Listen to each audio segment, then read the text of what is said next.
We give a lot of thanks today to our veterans, to those men and women who have served this country so that we can stand on the courthouse steps right here in Rockwall to say thank you to a great fighter pilot like Ralph Hall, a guy who flew off carriers in World War II to make sure that we have freedoms today to be here.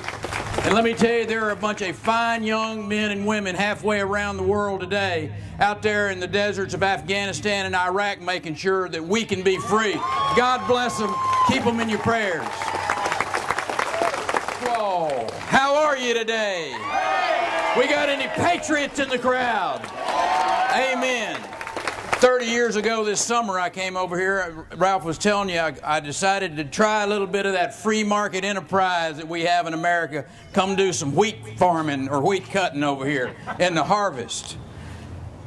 Josephine, Texas. That's where I landed, lived in a little hotel down in Royce City. And after about a month, I figured real quick that wheat cutting wasn't the way I was going to make the rest of my living. But it was great people that I learned lived over in this part of the world. Great and wonderful and caring, open men and women. I'm thinking that's probably the reason that Family Circle magazine is fixing to publish this week announcing that this city is the top 10 cities in America for families. But you already knew that. Family Circle and the rest of the country just beginning to find out what all of us have known for a long, long time. We know the top city in America is Rockwall and the people that live here. It is great to be together with you on the 4th of July celebrating our independence. It's nice to see so many people coming together in the middle of a bright, beautiful Texas day to send some messages, to collectively tell the rest of the world that we understand that the shenanigans in Washington are not just some misguided attempt at social engineering, but it is legitimate threats to our freedom, our finances, and our future.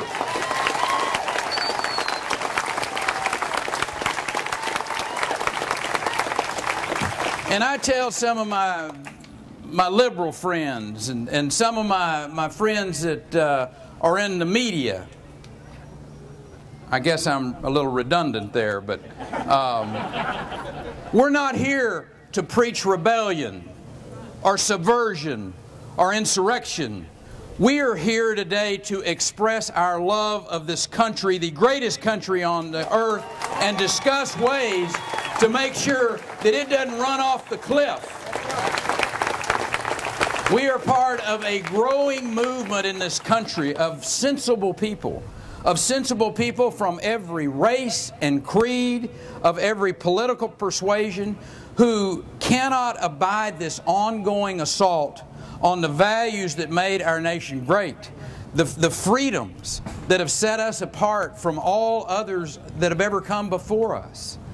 Folks here not only understand the importance of liberty, you love it so much that you're willing to take a stand for it. Raise your voice in the defense of it. That's the reason I ask, are there any patriots in the crowd? Because that's what patriots do. They stand up for what they believe in. And I don't have to tell people that we've got some tough times on our hands right now. You don't have to tell that to the millions of Americans that have lost their jobs. The fact of the matter is these problems aren't going to fix themselves. But I am at a loss about how Washington can justify the approach that they're taking. You know, if anybody here is starting a business, if you're thinking that you can borrow yourself out of debt, that you can tax yourself to prosperity, or spend yourself to prosperity for that matter, you might ought to consider taking a course in Economics 101. I'm concerned. Our liberties would be a whole lot safer if we had those people sitting in a classroom today rather than sitting in the Congress. They're turning our rights over, upside down, one after another. They're making choices that would leave our founding fathers absolutely confounded, scratching their heads. Our founding fathers put limits on the federal government for a reason. They had seen clearly what this dangerous British government was doing to them. What happens when government is allowed to run unchecked? Those limits that are so clearly laid out in the Constitution, unfortunately, aren't slowing down the people in Washington, D.C. today. They are continuing to erode our rights, wasting our tax dollars, burying future generations under a mountain of debts. And it's well past time. I think it's well past time to halt the endless intrusions into our personal lives. Put a stop to this out-of-control spending. Restore our commitment to shared values that we know are correct and appropriate in this country. I'm talking about life, liberty, and the pursuit of happiness.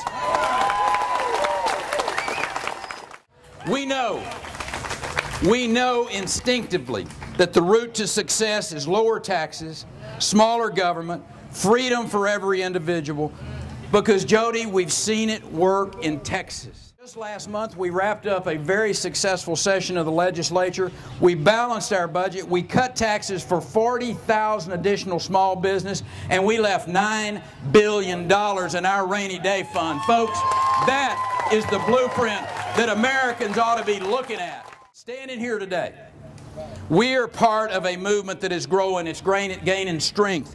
It is building momentum. And if you're fed up, I want you to take your cell phone out of your pocket right now. I want you to take it out and I want you to put in the words fed up, F-E-D-U-P, fed up, and then text it in, send it to 95613. Will you do that for me? Fed up to 95613. That comes directly to me, and I'm going to keep you in the loop on what we can do to continue to tell Washington, D.C. that we are fed up with what we're seeing coming out of there today. 95613. Washington needs to hear us. They need to hear us loud and clear with a simple and a direct message. Cut spending. Cut taxes. Shrink government. Reread the Constitution and understand what it says.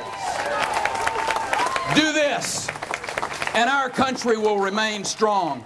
Do this, and America will be a country that continues to lead the world. Thank you all for being here today. God bless you. And through you, God will continue to bless the great state of Texas. Woo! Hoo-ah!